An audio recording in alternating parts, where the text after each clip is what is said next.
Hey kids, Flexing Teacher Weber here. I hope you're having a good day. We have been studying three-dimensional objects. We have looked at prisms and cubes. The next thing we're going to look at is a cylinder. Now, in order to study a cylinder, we need to know about circles. Now, circles are something we cover in grade 7, but that nasty pandemic again might have cut some of that short for some kids. So I'd like to spend a couple of days reviewing some of the fundamentals that we need to know about circles. So what you would have learned in grade 7, or maybe some of you did, is you would have learned some terminology about circles. First of all, when we're talking about the circumference of a circle, we're talking about the distance around the circle, or we might know that as the perimeter of the circle. So the circumference of the circle is the perimeter, or the distance around a circle, and we would give the variable capital C for circumference. When we're talking about the diameter of a circle, we're talking about a straight line that goes from one edge of the circle, cuts through the center of the circle, and goes to the other side of the circle. And the diameter can be anywhere on that circle, just as long as it goes from an edge through the center to the other side. And the variable for diameter is small d. And then a radius is a line that goes from the center of the circle to the edge of the center.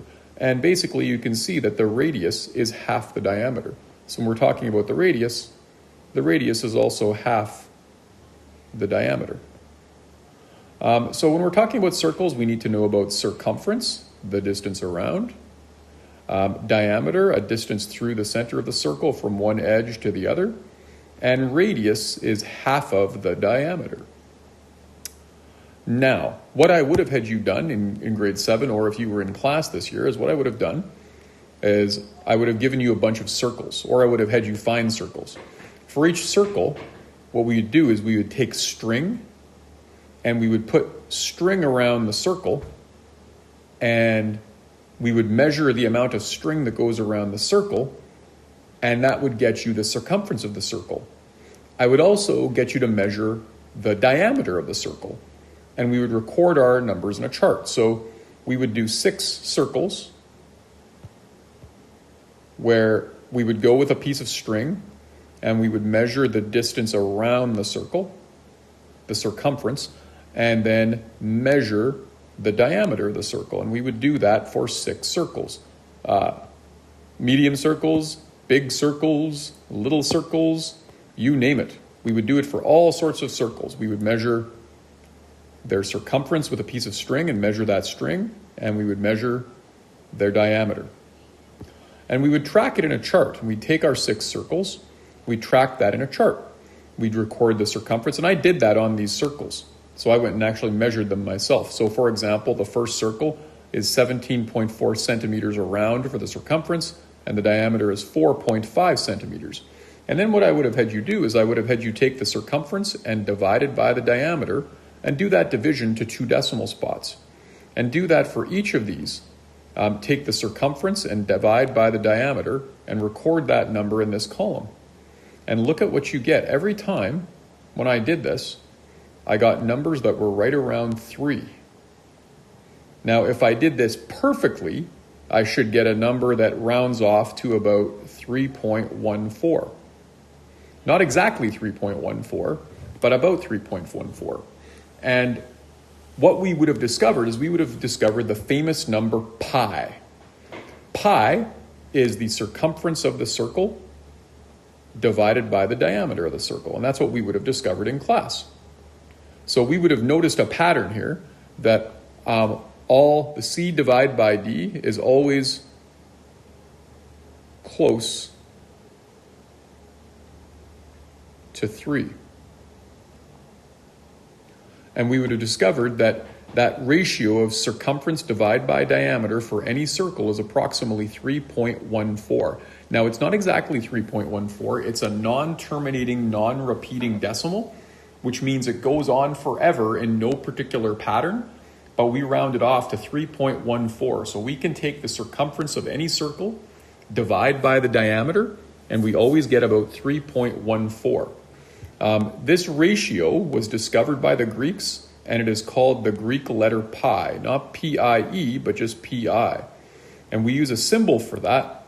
That's the symbol for pi. Whenever you see that number, I want you to think, or that symbol, I want you to think 3.14 And that's the ratio of the circumference divided by the diameter. And that's what you get for any size circle.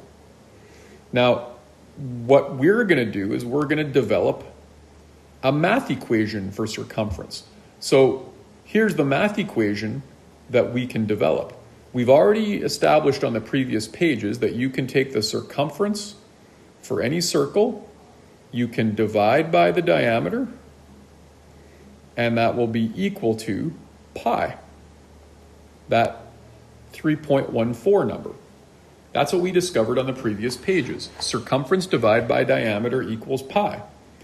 Now, I don't want to use a string to measure around a circle every time, so I can use this knowledge to create a math equation to allow me to calculate circumference. Here's what I would do to figure out that math equation. Well, we would use our knowledge of equations. If I want to get the c by itself on one side of the equal sign, I would like to make this divide by d go away. So what I can do is I can multiply this side of the equation by d, and that's fine, just as long as I multiply the other side by d. Now watch what happens.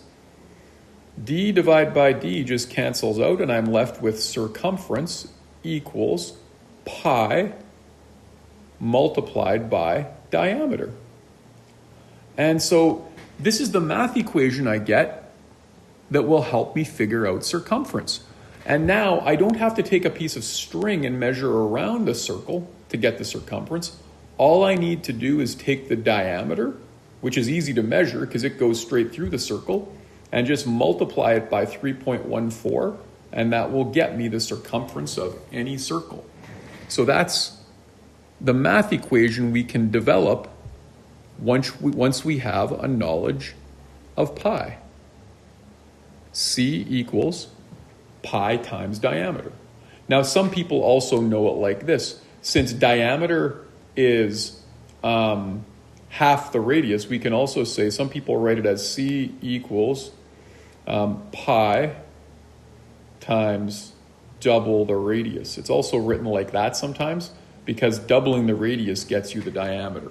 So either one of these equations is an equation we can use to figure out the circumference of a circle.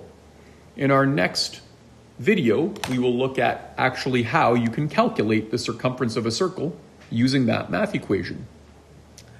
I hope that helps. This one would be a lot better if we did this in person, but I hope that helps, and that's all for now. Flexing Teacher Weber, out.